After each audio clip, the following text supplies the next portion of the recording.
జిహెచ్ఎంసీలో add business అనేది పెద్ద scam. Lead space, Prakash ads వీళ్ళందరూ కూడా మొనపలి చేస్తున్నారు. శ్రీనివాస్ గౌడ్ గారు మంత్రి ఉన్నప్పుడు ఆయన, కేటీఆర్ గారు ఉన్నప్పుడు ఆయన, ఇప్పుడు మళ్ళా ముఖ్యమంత్రి గారు బంధువులు. ఈ ఇండస్ట్రీ మీద కనీసము ఒక 50,000 మంది ఈ జిహెచ్ఎంసీలో బతికేటోళ్ళు. ఒక 500 యాడ్ ఏజెన్సీలు మూతపడిపోయే పరిస్థితి వచ్చింది. ఏమనంటే మొనోపలి. ఎక్కడైతే ఉండద్దో యాడ్స్ అక్కడ ఉంటాయి. మెట్రోకి ఎక్కడ చూసినా సరే డ్రిల్ చేసినటువంటి యాడ్ బోర్డులు ఊగులాడుతూ ఉంటాయి. ఒక గోడ ఇంట్లో కట్టుకున్నప్పుడు ఒక గోడకి యాంగ్లరు ఒక్క మొల కొడితే ఆ మొల కొట్టడం వల్ల అక్కడ క్రాక్ వస్తుందేమో, హోల్స్ పడతాయేమో అని తిరిగి మళ్ళొక్క మొల కొట్టం. అటువంటిది అలా మెట్రోకు ఒళ్ళన్నీ మొత్తం మొలలు కొడుతూ పోతూనే ఉన్నారు, డ్రిల్ చేస్తూ పోతూనే ఉన్నారు. స్కైవాక్ ఉన్నప్పుడు మనం కింది నుంచి పోతే పైనుంచి అది పడిపోయి ఆల్రెడీ ఒక ఆయనకు దెబ్బ తగిలి చాలా మందికి ఇబ్బంది అయిన సందర్భాలు ఉన్నాయి. 15 ఫీట్ల పైబడి ఎప్పుడు కూడా ఉండద్దు అంటే మెట్రో ఫుడ్ స్టేజ్లో కానీ మెట్రో లైన్లో కానీ ఇవన్నీ కూడా చేస్తున్నారు. ఇది మెట్రోలో ఉన్న యాడ్ బిజినెస్ స్కామ్. అది సుమారు 500 కోట్ల స్కామ్. అది ఆమ్రపాలి గారికి తెలియదా? ముఖ్యమంత్రి గారికి తెలియదా? పురపాలక శాఖ ఆయన దగ్గరనే ఉంచుకున్నాడు, అర్థం కాదా? రాత్రికి రాత్రి పాతోళ్ళ బోర్డులు బీకి కొత్తోళ్ళ బోర్డులు ఎక్కిచ్చేసారు.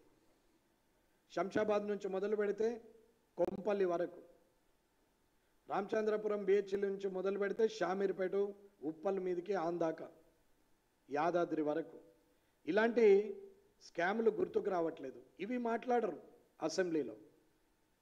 ధ్వంసం, విధ్వంసం, నిర్మాణం, తొలి నిర్మాణం, మలి నిర్మాణం అనుకుంటూ అదే మాట్లాడడం తప్ప ఇంకోటి ఆలోచించరు. బీజేపీ పక్షాన సబ్జెక్టే మాట్లాడాలి, వెల్లులోకి పోవద్దు, పోడియం దగ్గరకు పోవద్దు, పద్ధతిగా ఉండాలి, సభ్యత సంస్కారం నేర్పాలి, రానున్న భవిష్యత్ తరాలకి అసెంబ్లీకి రావాలనుకున్న వారికి కూడా మార్గదర్శకంగా ఉండాలని చెప్పి ఉన్న దగ్గర నుంచే మేము మాట్లాడుతూ ఉన్నాం. కనీసం వచ్చే అసెంబ్లీ సమావేశాలన్నా ఎట్టి పరిస్థితుల్లో ప్రజా సమస్యల మీద తప్ప వేరే మాటలు మాట్లాడొద్దనేది ముఖ్యమంత్రి గారికి చెప్తున్నాం. ప్రతిపక్ష నేత చంద్రశేఖరరావు గారికి కూడా చెప్తున్నాం. మీరు మీ టీం సభ్యులు అంటే మిగతా ఎమ్మెల్యేలు, మీ సహచర ఎమ్మెల్యేలను ఖచ్చితంగా కంట్రోల్లో పెట్టాలి. ప్రజా సమస్యల విషయంలో మాట్లాడాలి. ఏది మాట్లాడాలా? ఎవరి గురించి మాట్లాడాలా?